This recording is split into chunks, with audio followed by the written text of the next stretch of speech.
how to compress files and folders using the tar utility. So the compression part is quite simple. You do something like this. I had this here at the ready. Let me see if I can put it a little bit more visible to you guys. So yeah, basically you do this. Of course, I'm doing this for now as a comment. It's not actually doing anything. It's just a note. So you just do tar. Let me just summarize what this is saying.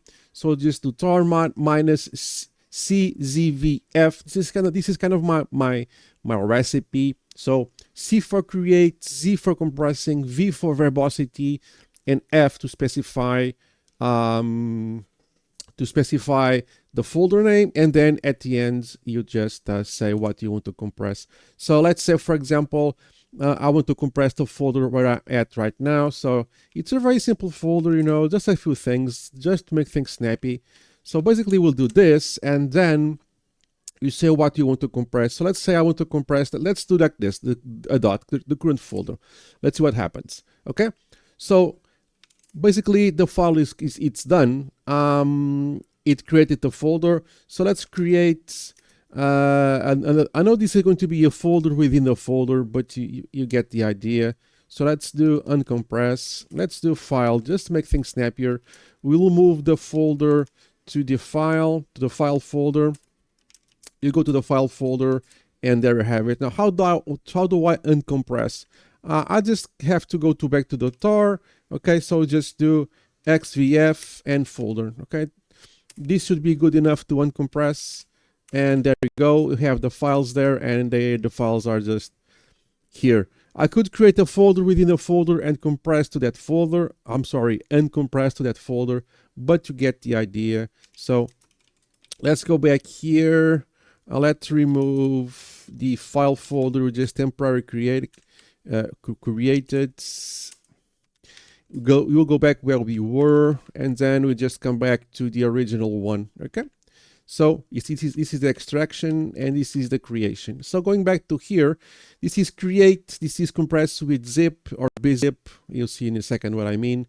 Verbosity to give most details as you can. The folder, I'm sorry, the file name you want to provide, or hit the file name and you say what do you want to compress. Okay, so here I could just say etc. I could say just home. I would say just hit the tab key and keep the trailing the last forward slash. Keep all the slashes there. You will increase your chances to have a successful file. Just home, hit the tab key, and just leave it as it is, and it should be pretty much good to go. I'm not going to do this right now because my home folder is huge, and it's just not necessary. So if you go to the tar commands now, historically the tar utility, tar itself does not compress. It archives. What does this mean? The difference is archiving. It's getting a bunch of files from different sources because when you do this, you can specify at the end. Let me see. Here you can specify at the end multiple folders. I can say use the tar for the home. Oh, this is the extraction. Let's go back to the creation. You can compress the home. You can compress the etc. You know, you can put multiple folders within one single file, and putting multiple folders in one single file, it's archiving. Okay, so basically you are getting multiple sources and multiple files and multiple folders within one single file. That's the archiving action, where you put things that are just discombobulated and put it within one single file. Okay, that's the archiving part. But archiving does not compress, even though there are some space to be saved because files get organized and more streamlined, so you can get some space saving there, but you get no compression using the tar itself. That's why the tar uses external algorithms. They have a name, I forget. Let me see if I can find it here.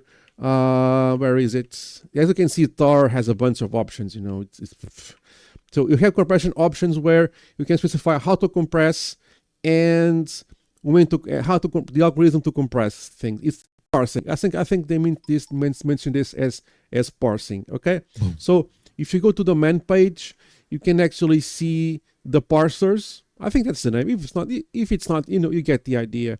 So have the option to say how to compress the multiple parsers, and in this case, I'm using the C to compress with gzip. Okay, I could use bzip too. That's up to you. Okay, just choose how do you want to compress, how do you want to parse the compression, and how do you want to save some space. I'm using the C. I'm using the Z for gzip. It's kind of just muscle memory, nothing else. You could use bzip too. This is Fedora 44, if I'm not mistaken. I'm sorry, Fedora 43. If I'm not mistaken, the -Z will use gzip version 9. I'm not totally sure. It doesn't really matter too much to me, but gzip -Z uses gzip, -J uses bzip too. So basically, you just need to, when you are tailing the command here, so this is the extraction. When you are tailing the command, just this is basically standard C for creation, then the letter for your compression algorithm. This guy is bzip. It's what I forget, bzip or gzip, doesn't, I forget. Let's check it again. So -Z is, I forget. Let's go back to the command page and let's check what the Z means. I forget again. Jesus, my autistic and ADHD mind has these type of situations. So Z is gzip. Okay, you can use -Z is gzip. So when you create, you just do tar blah blah create gzip verbosity to get details to the screen, the file name, and what to compress. So it's really nice. Some people like to use the trailing bar. It's actually recommended to use the trailing bar slash. You know what I mean? And it kind of gets things a little bit more safer in terms of path file and path file name interpretation.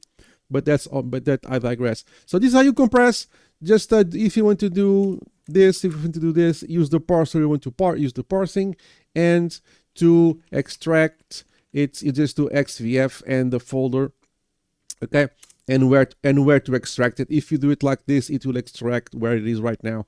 So extraction, it's really simple. Compression, it's really simple. Just need to organize our files and use the compression algorithm you prefer. Gzip, bzip, I don't care. Just use the compression parser that you prefer, and you should be off to the races. Good to go. To extract xvf, nowadays you just need to do x to extract. That will just extract the files from that file. It will detect the compression algorithm you use to compress, and we'll just do all the rest for you, so it's fine. In the old days, you had to do xz if you compressed with the Z, xj if you compressed with the J, so it would know which parser to use to uncompress. Nowadays, you just do xvf and you're off to the races. If you want to, you can do to tvf. tvf means test, which means it's going to show you what's within the file without extracting. So as you can see here, I extracted nothing, so I'm just doing tar -tvf. So T is for test, V is verbose, F is for specifying the file. So I'm testing the file. In other words, I'm just it's showing me what's within the file before the extraction. Sometimes you just want to see if the file is okay, and you want to see what the file contents are before you extract, before you commit to the extraction. So these are the bare bones of file compression and decompression, extraction, and test. Let me know if you have any questions. I'm really happy to answer. I really love to answer the comments and answer our interactions. Like, subscribe. If you're in mobile, you can hype and comment, and I'll see you in, well, you can comment in anywhere, but hyping it's only on mobile, I believe. Well, I'll see you in the next one.